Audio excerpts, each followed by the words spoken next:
Hi guys, welcome back to my 30 days diary. Today is day 14. সকালে ঘুম থেকে উঠে ফ্রেশ হয়ে ব্রেকফাস্টের জন্য বানিয়ে নিয়েছিলাম ম্যাগি আর ডিম পোচ। আজকে অনেক দিন পরই আবার ব্রেকফাস্টে ম্যাগি বানিয়েছিলাম। পাশের বাড়ির একটা ভাই এইদিকে কিশমিশের সাথে সকালে খেলতে এসেছিল। আর আজকে মারাত্মক গরম পড়েছিল সকাল দিয়েই, তো এই গরমে বানিয়ে নিয়েছিলাম এক গ্লাস ঠান্ডা ঠান্ডা লস্যি।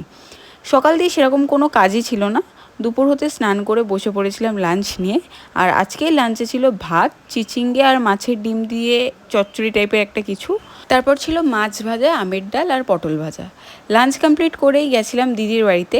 দিদি আইসক্রিম বানিয়েছিল ঘরে ওদের বাড়ির গাছের আম দিয়েই, তো সেটা খাওয়ার জন্যই ডেকেছিল দুপুরে। তারপর দিদির বাড়িতে কিছুক্ষণ বসে চলে এসেছিলাম বাড়িতে এসে খেলাম লিচু। এই বছরে আজকেই প্রথম লিচু খেলাম, আর লিচুগুলো বেশ মিষ্টি ছিল। বিকেলবেলা এই দিদিটা কিশমিশকে আদর করতে এসেছিল। এই দিদিটা যখনই আমাদের বাড়ির পাশ দিয়ে যায় তখনই কিশমিশকে আদর করে যায়। দেন সন্ধ্যা হতেই আমি, ছোটদি, বড়দি আর আমার বোনজি আমরা চারজন মিলে গেছিলাম একটু পার্কে। তো আমি পার্কে গিয়ে বসেই ছিলাম আর দিদিরা চুন্টুকে দোলনা, স্লিপ এইগুলো চড়াচ্ছিল। দেন পার্ক থেকে বেরিয়ে আমরা ফুচকার দোকানে লাইন দিলাম। দেন ওখান দিয়ে ফুচকা খেয়ে বেরিয়ে পাশে একটা স্ন্যাক্সের দোকান দিয়ে কিছু খাবার নিয়েছিলাম। প্রথমে তো নিয়েছিলাম ফিশ চপ আর চিকেন কাবাব, আবার পরে নিয়েছিলাম চিকেন ফিঙ্গার। তারপর আমরা বেরিয়ে পড়লাম বাড়িতে আসার জন্য। বাড়িতে আসার সময় আমি আর ছোটদি দুজন মিলে খেয়েছিলাম আইসক্রিম, সেটার আর কোনো ক্লিপ নেওয়া হয়নি। আর ফুচকার দোকান দিয়ে আসার সময় ফুচকাও নিয়ে নিয়েছিলাম বাড়িতে মা বাবার জন্য।